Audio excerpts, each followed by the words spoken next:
अगर मैं आपसे ये बोलूं कि आप क्लास 10th की साइंस के अंदर 100 आउट ऑफ 100 मार्क्स ला सकते हो, यानी फुल मार्क्स ला सकते हो, वो भी बहुत आसानी से, तो सुन के ऐसा लगेगा ना कि प्रशांत भैया मजाक क्यों कर रहे हो। 100 मार्क्स लाना तो बहुत मुश्किल होता है, बहुत टफ होता है, लेकिन रियलिटी ना एकदम अपोजिट है। अगर आप आज जो मैं स्ट्रैटेजी बताने वाला हूं उसको फॉलो करते हो, उसकी एक एक लाइन को फॉलो करते हो, तो मैं गारंटी से बोल रहा हूं आप सबके साइंस में 100 आउट ऑफ 100 आएंगे क्लास 10th के अंदर। हाय एवरीवन, मैं हूं आप सभी का अपना प्रशांत भैया। आपको ये लग रहा होगा ना कि भैया क्लास 10 तो स्टार्ट कर दिया है, लेकिन साइंस जो कि एक बहुत टफ सब्जेक्ट है उसमें अच्छे मार्क्स आखिर हमारे कैसे आ पाएंगे। भैया क्लास 9th के अंदर ना साइंस में नंबर कभी अच्छे नहीं आ पाए, लेकिन 10th में ना हमारा सपना है कि क्लास 10th की साइंस के अंदर फुल मार्क्स लेकर आए। तुम एकदम सही जगह पर आए हो। आज मैं आपको एक पूरा का पूरा रोड मैप दूंगा, लेकिन रोड मैप को बताने से पहले सबसे पहले बात करते हैं प्रॉब्लम्स की। ये वो परेशानियां है ना जो कि आप में से हर एक स्टूडेंट को क्लास 10th में एंटर करते ही आती है। पहली प्रॉब्लम, हाउ टू स्टडी। कि जो क्लास 10th की साइंस है ना, इसको पढ़ना कैसे है। क्या भैया वन शॉट से हो जाएगा? भैया एनसीईआरटी पढ़नी पड़ेगी? क्या भैया क्वेश्चन बैंक सॉल्व करने पड़ेंगे? करना क्या है, एक रोड मैप बता दो। वो रोड मैप बाद में आपको बताने वाला हूं। उसके अलावा रिसोर्सेस, कौन कौन से रिसोर्सेज इंपॉर्टेंट हैं और कौन कौन से रिसोर्सेज इंपॉर्टेंट नहीं हैं, ये जितने भी डाउट हैं ये भी इनका आंसर मैं आज आपको करने वाला हूं। उसके अलावा class 9th versus class 10th, यानी क्लास 9th इतनी टफ थी, क्या क्लास 10th भी टफ है क्या साइंस के कंपैरिजन में, इसका आंसर भी मैं दूंगा। उसके अलावा हाउ टू रिमेंबर। भैया पढ़ तो लेते हैं, लेकिन ना साइंस में स्पेशली बायोलॉजी में एक प्रॉब्लम आती है कि ना याद नहीं कर पाते। तो क्या कोई ट्रिक है याद करने की? बिल्कुल ट्रिक है, वो भी मैं बताऊंगा। उसके साथ साथ भैया टाइम कैसे मैनेज करेंगे। भैया ये 100 नंबर का गोल तो हमने सोच लिया है, लेकिन टाइम कैसे मैनेज करें, स्कूल जाएं, कोचिंग जाएं, ट्यूशन जाएं, समझ ही नहीं आ पा रहा है। ये सारी प्रॉब्लम्स एक एक करके क्लियर करूंगा। ठीक है, सबसे पहले देखिए यार, ये कोई पिक्चर नहीं चल रही है, फटाफट से ना कॉपी पेन लेकर आ जा, है ना। ये जो तू खाना खाते खाते इस वीडियो को देख रहा है, बाद में देख लेना चाहे इस वीडियो को, या तो खाना बाद में खा लेना। पहले एक कॉपी पेन लेकर आ, कॉपी पेन लेकर आ और जितनी मैं चीज बता रहा हूं उसको नोट डाउन कर। पहला पॉइंट, ये जो तुम्हारे दिमाग में सवाल चल रहा है ना कि class 9th versus class 10th, देखो यार एक सिंपल सी रियलिटी मैं बता देता हूं। क्लास 9th की साइंस अगर यहां है तो क्लास 10th की साइंस यहां है। हाँ, थोड़ी सी डिफिकल्टी लेवल में आसान होती है। अगर मैं बात करूं फिजिक्स की, 9th की फिजिक्स थोड़ी सी कॉम्प्लिकेटेड थी, ज्यादा न्यूमेरिकल थे। यहां पर भी न्यूमेरिकल्स होंगे, बट उतने टफ नहीं होंगे जितने की तुमने वहां पर सॉल्व करे। ठीक है, बायोलॉजी दोनों की ही सेम लेवल की है, 9th और 10th की, लेकिन जो 10th की केमिस्ट्री है वो 9th की केमिस्ट्री के कंपैरिजन में काफी ज्यादा टफ लेवल की आपको देखने को मिलेगी। ठीक है, तो मैं आपको एक गारंटी से चीज बता देता हूं, 9th में आपके मार्क्स कितने भी आए हो, 50 60 70 80 मुझे नहीं पता, लेकिन 10th में तुम फुल मार्क्स साइंस में आसानी से स्कोर कर सकते हो। बस पढ़ना पड़ेगा, हर रोज पढ़ना पड़ेगा। पर भैया पढ़ेंगे कैसे वो तो बताओ। Point number 1, make your basic strong. Basics क्या होते हैं? देखो यार, जब भी एक घर बनता है ना, एक नींव रखी जाती है ना, तो उस नींव को हमें स्ट्रॉन्ग करना पड़ेगा, बेस को ना हमें स्ट्रॉन्ग करना पड़ेगा। क्लास 10th की साइंस की अगर मैं बात करूं, तो बेस होते हैं कुछ ऐसे चैप्टर्स जो कि अगर आपने ढंग से नहीं पढ़े तो भाई आपका तो, ठीक है, तो वो कौन कौन से चैप्टर हैं वो मैं आपको बता देता हूं। अगर मैं बात करूं केमिस्ट्री के अंदर, तो केमिस्ट्री का जो पहला चैप्टर आपको देखने को मिलेगा, केमिकल रिएक्शन एंड इक्वेशन, ये बहुत इंपॉर्टेंट है। स्पेशली इसके अंदर एक चीज होती है, केमिकल फॉर्मूलाज बनाना। वो केमिकल फॉर्मूला बनाना वैसे आपने 9th में भी सीखा होगा, अगर नहीं सीखा है तो यहां पर सीख लेना, पढ़ लेना। पता है क्यों? क्योंकि अगर आपने वो चीज नहीं सीखी ना, आगे के कितने भी चैप्टर्स हैं केमिस्ट्री में उसमें आपको कुछ समझ नहीं आएगा। तो इसलिए बहुत इंपॉर्टेंट है, ये आपका बेस है। अगले चैप्टर की मैं बात करूं, बायोलॉजी के अंदर लाइफ प्रोसेस। लाइफ प्रोसेस एकदम बेस होता है, अगर आप इसको पढ़ लेते हो आगे के चैप्टर्स आपको आसानी से समझ आने लगेंगे। अगला चैप्टर, फिजिक्स में दो चैप्टर हैं, लाइट और इलेक्ट्रिसिटी। ये दोनों ही थोड़े टफ चैप्टर होते हैं, लेकिन आपको ध्यान से पढ़ना है इन दोनों चैप्टर्स को, क्योंकि अगर आपने ये पढ़ लिया ना तो आपके बहुत सारे मार्क्स सिक्योर हो जाएंगे।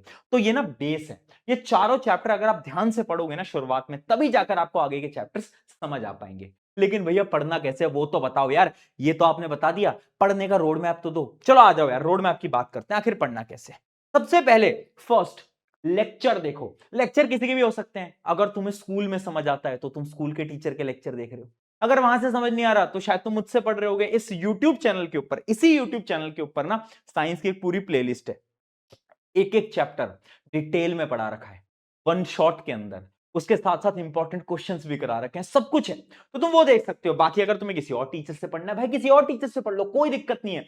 तो सबसे पहले तुम्हें क्या करना है, लेक्चर्स देखने हैं और अपने टीचर को ढूंढना है कि तुम्हें साइंस कहां से समझ आती है, कहां से पसंद आती है। अपने सीनियर से भी तुम पूछ सकते हो, ठीक है। दूसरी चीज, एनसीईआरटी रीडिंग। बहुत लोग बोलते हैं एनसीईआरटी मत पढ़ना, लेकिन एनसीईआरटी रीडिंग बहुत ज्यादा इंपॉर्टेंट है भैया। लेकिन एक बात बताओ, ये एनसीईआरटी रीडिंग करनी कैसे होती है, हमको ये तो आता ही नहीं ना। देख यार, एनसीईआरटी रीडिंग बहुत इजी है, बहुत सिंपल है। मैं एक एग्जांपल से समझाता हूं। फॉर एग्जांपल ना, यहां पर मैं एक एनसीईआरटी आपकी जो नोटबुक है उसको लेकर मैं आया हूं, ठीक है। तो एनसीईआरटी है, मान लो आपने एक टॉपिक पढ़ा, डीकंपोजिशन रिएक्शन। अब जैसे ही आपने डीकंपोजिशन रिएक्शन पूरा का पूरा टॉपिक पढ़ा, उसके बाद ना आपको खुद से यहां पर कुछ क्वेश्चंस बनाने होंगे कि किस प्रकार के सवाल, ये जो आपने सारी चीजें पढ़ी है ना, इसमें से किस टाइप के क्वेश्चन आ सकते हैं। जैसे कि पहला क्वेश्चन बहुत इजी क्वेश्चन कि भाई यहां पे लिख दिया व्हाट इज डीकंपोजिशन रिएक्शन, पहला क्वेश्चन तो वही हो गया। फिर दूसरा क्वेश्चन आपने ऐड कर दिया किसी रिएक्शन से रिलेटेड, तीसरा क्वेश्चन फिर आपने बनाया। तो आपको क्या करना है, अपनी एनसीईआरटी के हर टॉपिक के ऊपर पेंसिल से वो सारे क्वेश्चंस को लिख देना है जो कि आपको ऐसा लगता है इन टॉपिक से पूछे जा सकते हैं।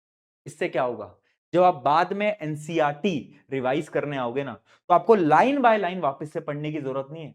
आपको बस वो क्वेश्चंस देखने और आपको ये सोचना है क्या आपको उसका आंसर आता है या नहीं आता।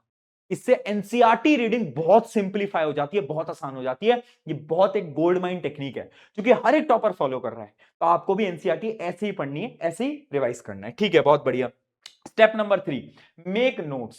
देखो, खुद के नोट्स बनाना बहुत ज्यादा इंपॉर्टेंट है, नोट्स बनाओ प्लीज। अगर तुम लास्ट के टाइम पे पढ़ते हो ना, जब एग्जाम 10-15 दिन 20 दिन होते हैं, तो मैं खुद आकर तुम्हें नोट्स देता हूं।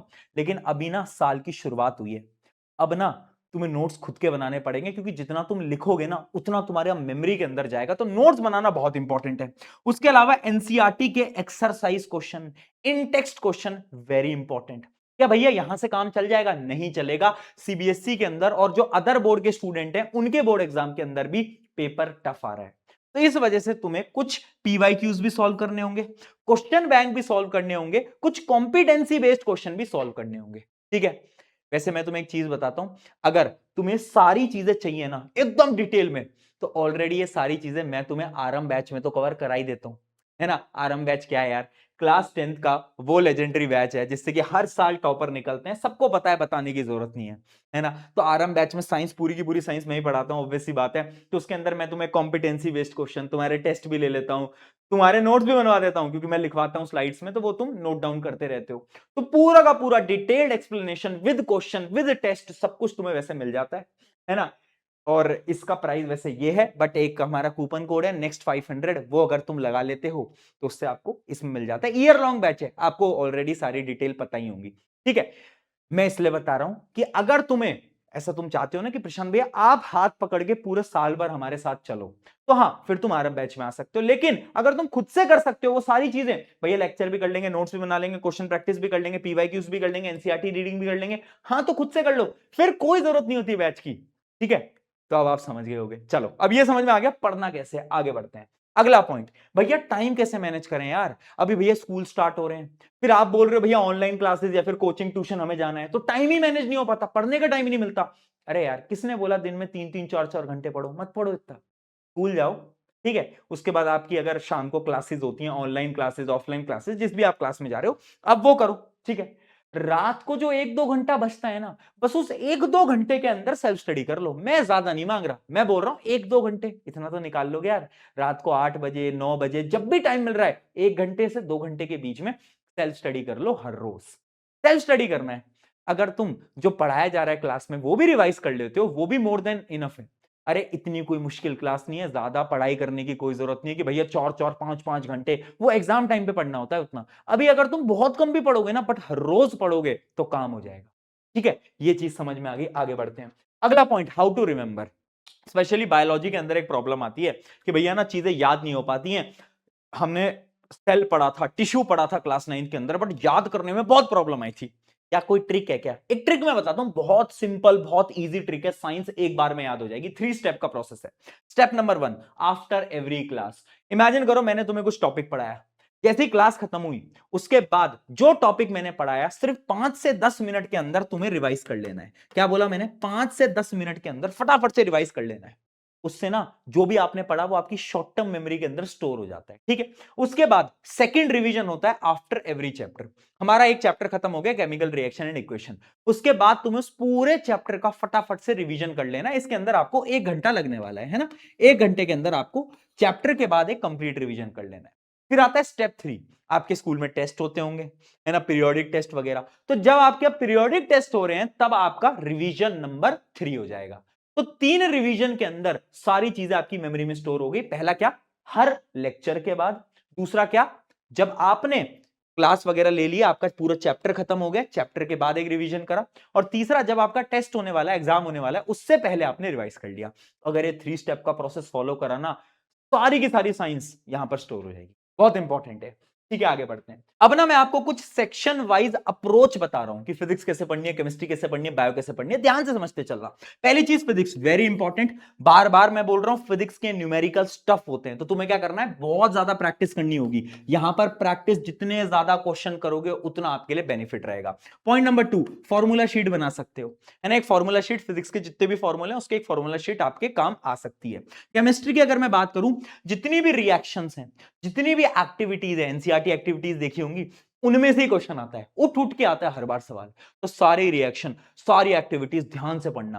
केमिस्ट्री में ना एनसीईआरटी की एक भी लाइन मिस मत करना, क्योंकि हर एक लाइन से क्वेश्चन बन जाता है। तो केमिस्ट्री के अंदर एनसीईआरटी बहुत इंपॉर्टेंट रहेगी। बायोलॉजी की बात करूं तो डायग्राम्स, डायग्राम्स पे क्वेश्चंस आते हैं बहुत बार, तो डायग्राम्स को ध्यान से देखना। लेबलिंग पे भी क्वेश्चन आ जाते हैं कभी कभार। तो उसके अलावा राइट नॉट जस्ट रीड, याद रखना बायोलॉजी के अंदर आपको सिर्फ रीड नहीं करना है, लिख लिख के प्रैक्टिस करनी है। जब तुम लिख लिख के प्रैक्टिस करोगे तो चीजें बहुत आसान होंगी और आपको जल्दी से याद हो जाएगी, ठीक है। अब कुछ फाइनल टिप्स पे आ रहा हूं। ये 1-to-1 वाली टिप्स हैं, क्योंकि मैं तुम्हारा बड़ा भाई हूं, मैं तुम्हारा अपना प्रशांत भैया हूं, तो मैं कुछ तुम्हें 1-to-1 टिप्स देकर जाऊंगा। पहली 1-to-1 टिप, पीवाईक्यूज बहुत इंपॉर्टेंट है, प्रीवियस ईयर क्वेश्चन मिस मत करना। अगली इंपॉर्टेंट टिप, राइटिंग प्रैक्टिस बहुत इंपॉर्टेंट है, लिखने की प्रैक्टिस डालो, क्योंकि अगर तुम्हें लिखना आ गया ना आंसर्स को, तो नंबर ऑटोमेटिकली आ जाते हैं। अगली चीज, फिजिक्स प्रैक्टिस मोर, बहुत प्रैक्टिस करनी पड़ेगी, तैयार रहना प्रैक्टिस करने के लिए। Consistency is greater than motivation, एक दिन के मोटिवेशन से कुछ नहीं होगा। मैं बोल रहा हूं, कम पढ़ो बट हर रोज पढ़ो, कंसिस्टेंसी से पढ़ो। अगर तुमने ये अचीव कर लिया ना, मैं गारंटी से बोल रहा हूं, ये जो क्लास 10th है ना, ये तुम्हारे जीवन की, ये तुम्हारे पूरे की पूरी जिंदगी की सबसे बेहतरीन क्लास होने वाली है। और तुम भी कमेंट करके जाना, class 10th will be best class of my life. पता है मैं कमेंट क्यों कराता हूं? जब तुम बोर्ड एग्जाम में बैठोगे ना, उसके बाद तुम आओगे और तुम्हें रियलाइज होगा कि हाँ, प्रशांत भैया सही कमेंट करवाते थे। कमेंट कर देना। आई होप इस वीडियो से साइंस की सारी प्रॉब्लम खत्म हो गई है। अगली वीडियो किस टॉपिक पे चाहिए कमेंट में जरूर बताना। Take care. मैं हूं आप सभी का अपना प्रशांत भाई।